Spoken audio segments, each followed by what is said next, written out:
बाऊजी हमेशा से एक बात कहा करते थे कि अगर कभी किसी पे भरोसा करो तो अपने उस भरोसे के साथ कभी अपनी उम्मीदों को मत जोड़ना, क्योंकि भरोसे की नींव पे जो उम्मीदों का मकान खड़ा होता है उसमें सिर्फ किराएदार रहने आते हैं, वो कभी किसी का घर नहीं बन पाता। मेरे बाऊजी एक बहुत ही इंट्रोवर्ट किस्म के इंसान हैं, तो घर में अगर चंद चार लोग आ जाते हैं तो अलग किसी कमरे में जाके अकेले में बैठना उनसे गुफ्तगू करने के मुकाबले ज़्यादा उचित समझते हैं।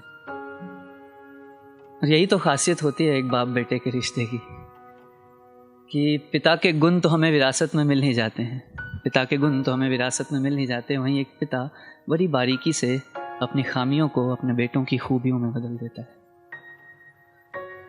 तो वैसे तो हमारी इस प्रेम कहानी का सिलसिला जब से मैं पैदा हुआ तब से ही शुरू हो गया था, लेकिन वो क्या है ना कि कुछ लोगों की अहमियत हमें तब समझ आती है जब वो हमसे दूर चले जाते हैं।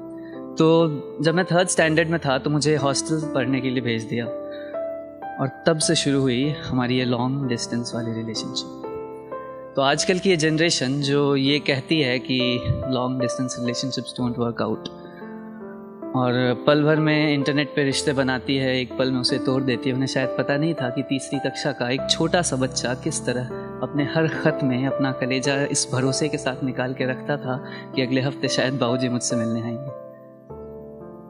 तो कुछ रिश्ते भरोसे की नींव पे कायम होते हैं, उन्हें उम्मीदों की ज़रूरत ही नहीं होती, और शायद वही रिश्ते ऐसे होते हैं जो हमेशा से पूरे होने के लिए बनते हैं।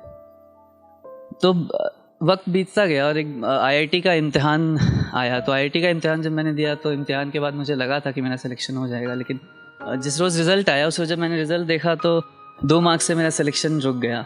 तो मैंने बाबूजी को कॉल किया और बोला कि बाबूजी मेरा आईआईटी में सिलेक्शन नहीं हो पाया, 2 मार्क्स के कारण मेरा आईआईटी में सिलेक्शन रुक गया।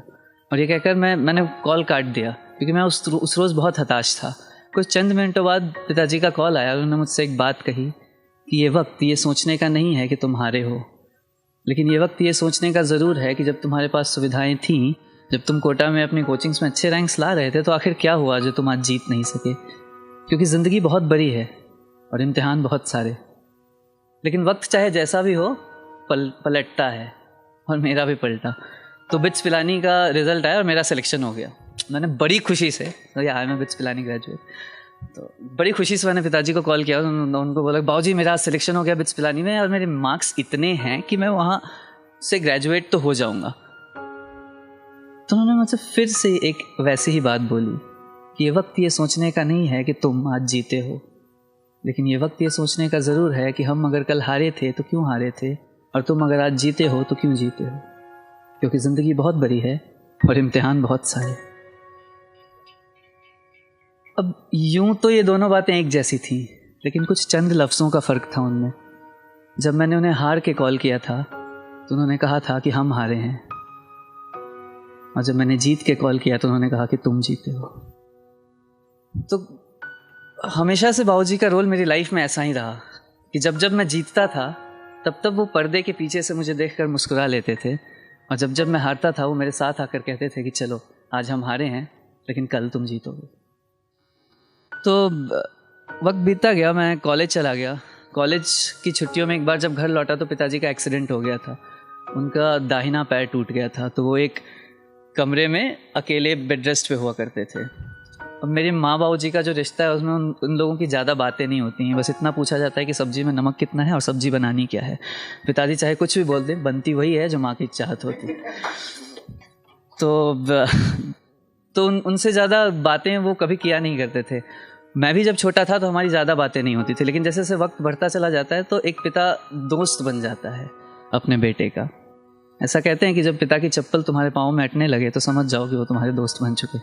तो वैसा ही कुछ था। तो अब मैं इतना कंफर्टेबल हो गया था उनके सामने कि मैं उनके साथ अपने रिलेशनशिप्स के बारे में डिस्कस कर सकता था, अपनी नहीं दोस्त की बता के।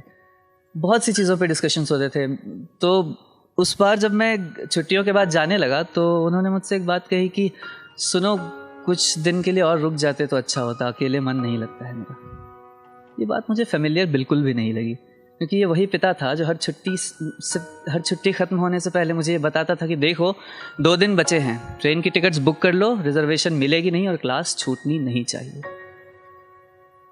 तो मैं उनकी बात मान गया। अब जब आपका पिता ही आपसे बोल रहा है कि रुक छुट्टियां बढ़ा लो तो आप बढ़ा लोगे, तो मैं रुक गया। और मैंने जब 2 हफ्ते शायद मैं रुका था, और उसके बाद जब मैं जाने लगा तो मैं सीढ़ियों से नीचे उतरा, बगल में मेरा ऑटो खड़ा था, मैंने माँ के पाँव छुए और एक अजीब सी बात देखी मैंने कि माँ रो नहीं रही थी।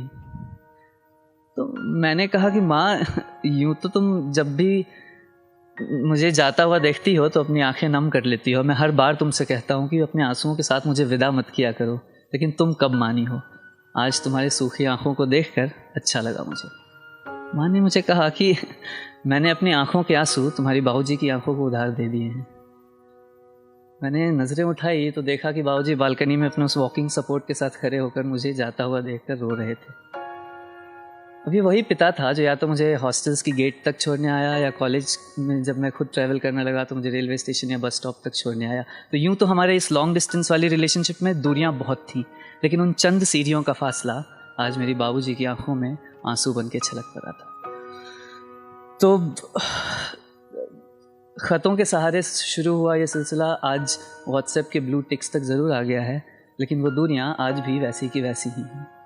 तो एक मिडिल क्लास फैमिली के बाप बेटे का रिश्ता है साहब, इसे इसकी दूरियों या नज़दीकियों से मत नापना। इसकी गहराई का प्रमाण पिता के उस भरोसे में है जिसने उसके बेटे की हर हार में उसके साथ खड़े होकर उसे आगे बढ़ने की उम्मीद दी। वो भरोसा इसने कभी उम्मीदों का खुद रूप नहीं लिया।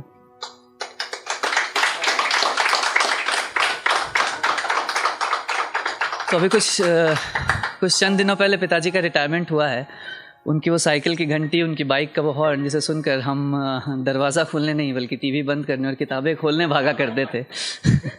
वो समोसे, वो शनिवार के समोसे जो अक्सर अखबार में लपेट के लाया करते थे, वो शनिवार की शामें जब हम साथ में बैठकर भूजा चबाया करते थे, वो रविवार की सुबह का चित्रहार, वो सब अब हमारी ज़िंदगी से रुखसत हो जाएगा।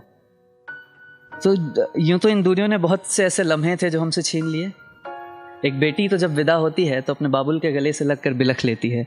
हम बेटों की नसीब में तो शायद वो भी नहीं होता। तो एक पिता को छूने की, उनसे गले मिलने की एक चाहत हमेशा से रही है, और बहुत सी ऐसी बातें हैं जो मैं आज तक उनसे कभी कह नहीं पाया। ये मोहब्बत की वो दास्तान है जिसमें इजहार मोहब्बत कहीं रह नहीं पाया। तो आज भी मैं इस मुकाम पे तो नहीं हूँ कि मैं उनसे कहूँ कि बाबूजी मैं आपसे बहुत मोहब्बत करता हूँ या मैं आपसे बेइंतहा मोहब्बत करता हूँ, लेकिन एक बात थी जो मैं हमेशा से उनसे कहना चाहता था, और एक वो वादा आज मैं आप सबके सामने उनसे करना चाहूँगा। गीत पुराने हैं, बोल भी पुराने हैं, लेकिन भावनाएं नहीं हैं। कि तेरा नाम करेगा रोशन, जग में तेरा राज दुलारा हो।